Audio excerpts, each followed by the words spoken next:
नमस्कार सम्पूर्णमा होमवर्क गर्नुभयो त।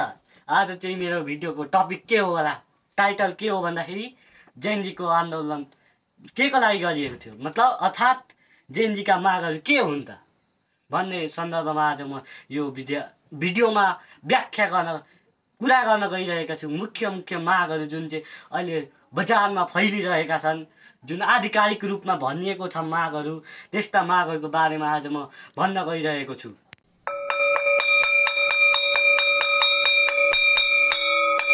सर्वप्रथम त हामीले जेनजी को हुन् भनेर बुझ्नुपर्छ।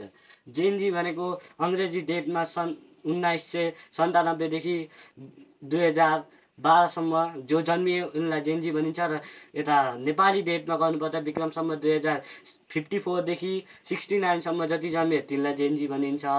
अब जुन जेनजी थिए त्यसलाई चाहिँ अहिले हेर्नुपर्दा 13 वर्षदेखि 28 वर्षसम्म बिचको उमेर समूहलाई जेनजी भनिन्छ। अब हामी जाउँ जेनजीको मागतर्फ।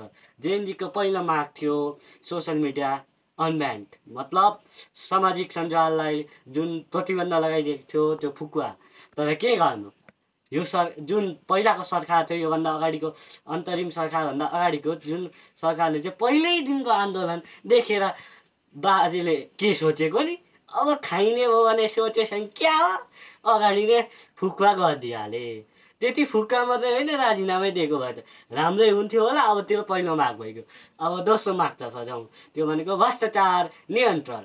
अब के सोच्नु, बाबैकै 2-3वटा काण्ड छ, जसमा एउटा काण्ड हो गिरिमण्डु टी स्टेट, त्यसमै 300-400 अर्बको घोटाला बनिएको छ। अब बुढोले त्यत्रो खाएको रहेछ, बुढोले गर्थ्यो त, बुढोले राजीनामा पनि कसै दिए, त्यो पनि दिने थिएन। तर हेर्दाखेरि त सिस्टमै गलत हो नि त। सिस्टमै राम्रो भएको भए पो भ्रष्टाचार पो कम्ती हुन्थ्यो। अब सिस्टमै डमाडोल छ त कताबाट हुन्छ हो भ्रष्टाचार निर्मूल। अब त्यो माग पुरा भयो त, हामी हेरौँ न एकखाल माग पुरा भयो त, हुँदैन। सरकारले भनिसक्यो त्यो हाम्रो क्षेत्रभित्र, तर यस्तो सरकारले कहाँ राखिन्छ, के हुन्छ हामीले। अब के ती 2 माग पुरा भयो त हाम्रो? भएन। पहिलो मागदेखि बाहेक जेनजीका कुनै माग पुरा भइसकेका छैन। अब म जुन 2 माग थिए सुरुका, ती चाहिँ आन्दोलन अघिका भइहाले।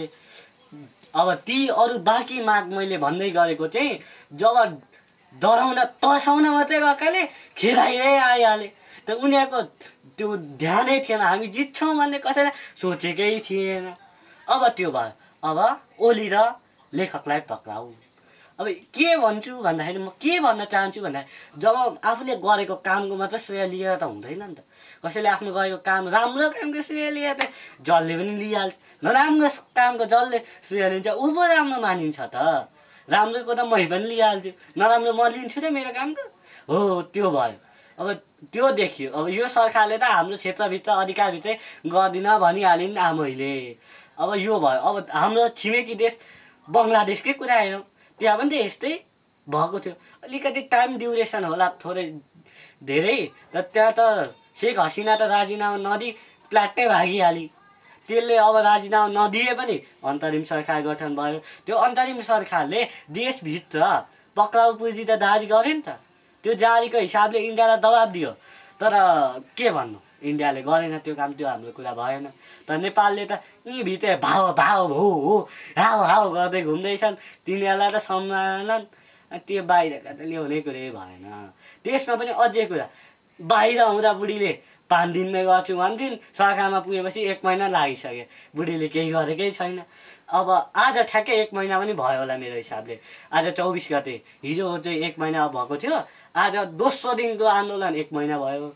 त बुढीले खै के गरी त, आन्दोलन भएको त 1 महिना भइसक्यो, के गरिनन्। अब यस्तै कुराहरू भइहाले। अब देशमा के हुन्छ, कसो हुन्छ, कति बेला के हुन्छ भन्ने टुङ्गो हामीलाई लाग्दैन, त्यो हुनेवालै छैन। त्यो भयो। त्यसमा पनि अब चाहिँ म के भन्छु भन्दाखेरि, यति काम चाहिँ गर्छ, निर्वाचन चाहिँ सक्छ राम्रो रूपमा गरोस् भन्ने आशा छ। र अब के भन्छु भने, यी अब माग त भएनन्, पहिलो मागदेखि बाहेक त भएनन् पुरा। त अब मैले देखेको नहुनुको कारण भनेको पहिलो मुख्य कारण यो थियो, जुन चाहिँ जेनजीको प्रमुख व्यक्तित्व नै छैन, सकली व्यक्तित्वै छैन।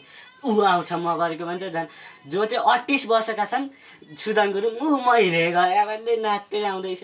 खुट्टा ढोक्दैमा सरकार देश बनिन्छ, देश बनिन खुट्टा ढोके जस्तो सजिलो छ त्यसले गर्दा भयो। अब दोस्रो कारणतर्फ जाउँ। दोस्रो कारण भनेको आपसमै विभाजित छन्। उसले भनेको मान्दैन, उसले भनेको मान्दैन, त्यसो गर्दा कहीँ सरकार देश बनिन्छ त? त्यस्तो हुँदैन नि त। अब त अलिक काम गर्नुपर्छ, यत्रो बनिहाल्यो। अब तेस्रो कारण भनेको उनीहरूले राजनीति जानेको छैन। अलिकति राजनीति जान्ने व्यक्तित्व चाहियो नि। कानुन पढेको मान्छेले कहीँ राजनीति गर्न सक्छ? डक्टर पढेकोले गर्छ? पढेकै छ, सोसियल मिडिया युज गरेकै छु, राजनीतिको बारेमा अलिक जानेकै छु भन्दैमा राजनीति गरेको त हुँदैन नि त। हो, यी 3 प्रमुख कारणहरू देख्छु म। त्यो यस्तै कारणले गर्दा अरू कारण पनि हुन सक्छन् भित्री रूपमा, बाहिरी देखिएको यी 3 हो। यति कारणले गर्दा यो मागहरू सफल हुन सकेनन्। आजलाई म यति नै भन्न चाहे। यस्तै समसामयिक घटनाक्रमको बारेमा विश्लेषण गर्नेछु। मेरा विश्लेषण कस्ता छन्, कस्तो लाग्यो तपाईँहरूलाई कमेन्ट बक्समा भन्नुहोला। र अरू भिडियोहरू पनि आउँदै गर्नेछन्। मेरो यो आइडीलाई सब्सक्राइब गर्नुहोला भन्दै म आजलाई यति नै भन्न चाहन्छु। धन्यवाद।